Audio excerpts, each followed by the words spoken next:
This is part 2 of 4 of a series I will be uploading to this channel where I give my predictions with some thorough explanations as to how I believe this coming NBA season will go down for each team. Of course, surprises happen, and I'm eager to see who impresses the league, but of course, I'm always fearful of who is next to get bitten by the injury bug.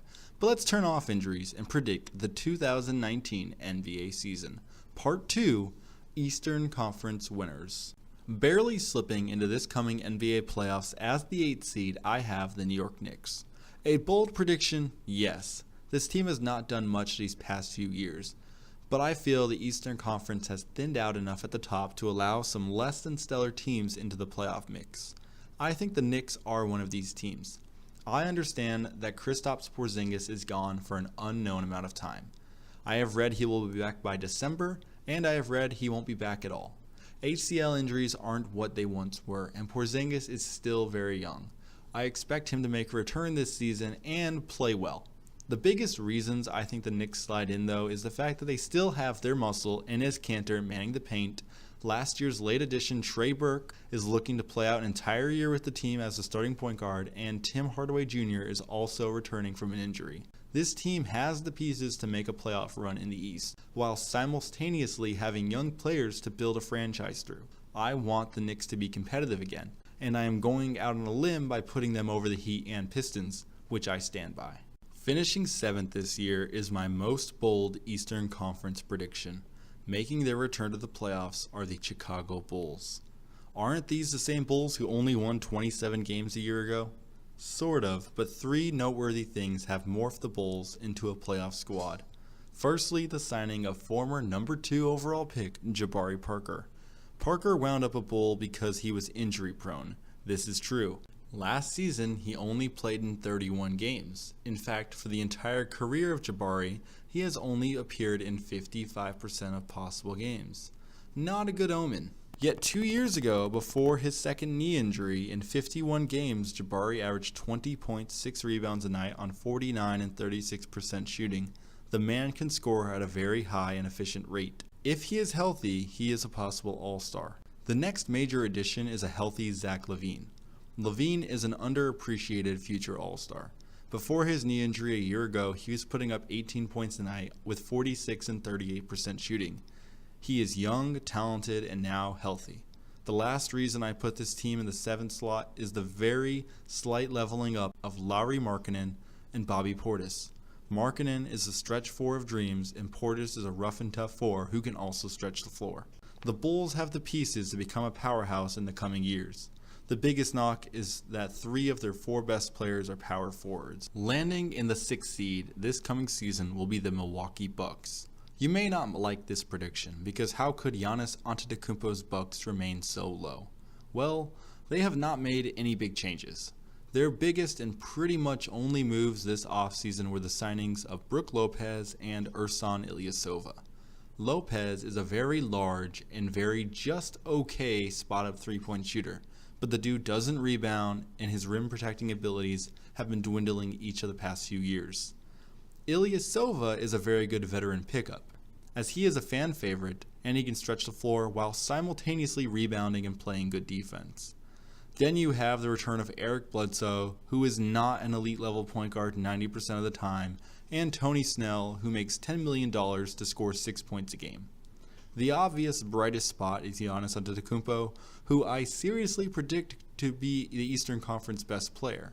He will do things this year that nobody thought was possible 5 years ago. But the Bucks are the Bucks. They will be good, but they will lose plenty, especially against the Western Conference. 6th place is the highest I can put them. Finishing 5th is a team who was one off-season signing away from being the number 1 team in the East. I will admit, I thought it was a no-brainer they were going to land LeBron James. Youth, talent, and a fan base unlike most, the Philadelphia 76ers. This team is pretty much the same as it was a year ago. Ben Simmons at only 22 will flirt with a triple-double all season long. Joel Embiid is going to improve upon his already dominant big man game. JJ Redick will keep hitting open jump shots, and Dario Saric will keep improving into one of the league's most efficient power forwards. They are also expecting the return of last year's number 1 overall pick, Markelle Fultz, who will likely be the team's backup point guard.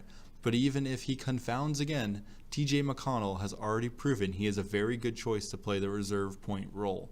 Their only offseason moves were to add Wilson Chandler and Mike Muscala, who each could provide a spark off the bench. They also added another lottery pick in the form of Zaire Smith, but once again, a 76ers lottery pick is going to miss an entire rookie season. Don't get me wrong, this team is better than it was a year ago. And last year, they were a true threat for the Eastern Conference title. But they only improved slightly this offseason, whereas the teams above them made bigger steps in the winning direction. Finishing 4th and claiming a home court slot, I have the Washington Wizards. The Wizards last season were a bust. Their face of the franchise and perennial all-star John Wall missed half of the year with injuries, but this is a new season, and like I said earlier, injuries are turned off. John Wall is a 20-10 threat every night who also plays elite defense. Bradley Beal has the capabilities to shoot the ball at an elite rate, and Otto Porter Jr. has been steadily improving each season just enough to make his contract almost worth it. But the big move this season, the move which takes them from the 8th to the 4th, is the addition of future Hall of Famer and walking double-double, Mr. Superman, Dwight Howard. Howard has developed the reputation of being the scapegoat ever since he left the Magic in 2012, and despite every talking head and so-called expert always saying he is on a steep decline, Dwight still puts up all-star numbers each and every year. At 32 years old last season, he put up 16 points, 12 rebounds, 1.6 blocks, and shot 55% from the field in 81 games. How is that a decline? He is still getting it done night in and night out. He is the improvement the team needed. John Wall now has a Hall of Fame finisher in the middle to pass to along with his already solid role players. This Wizards team just became the real deal again, and I'm excited to see how it unfolds. The Eastern Conference's number 3 team is the Indiana Pacers. The Pacers are elite again. Their leader, Victor Oladipo, is coming off of a career year which saw him put up 23 points on 47 and 37% shooting. They also have 2 of the best young centers in the league, Miles Turner and Domantas Sabonis. Both of these guys have the potential to break out to be a borderline all-stars this coming season. Their biggest addition this offseason, the player which I think puts them just above the Wizards, is Tyreke Evans. Although last season may look like a wasted year for Evans since he played for an abysmal Memphis Grizzlies team, I think it was a huge step in the right direction for him.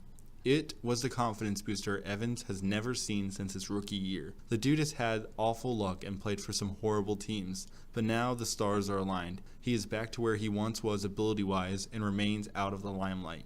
This team is made up of efficient role players and has one star who will lead the way. They are also very young, with the oldest player being 30, which means they are hungry. I expect this Pacers team to be one of the most fun to watch this upcoming season. Now we have number 2. The second best team in the Eastern Conference, I predict, will be the Toronto Raptors. Team Canada has been at the top of the East for a few years now, but this past offseason, they made a big change to their lineup, which I believe makes them leaps and bounds better than they were a year prior.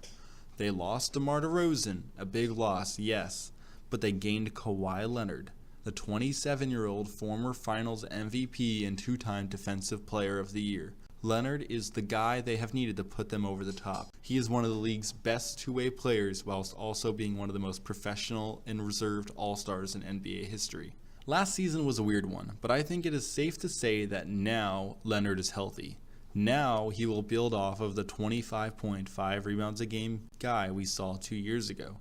Throw in the veteran all-star Kyle Lowry, Mr. Get Stuff Done Serge Ibaka, and the Lithuanian tank Jonas Valanciunas, and fellow newcomer Danny Green.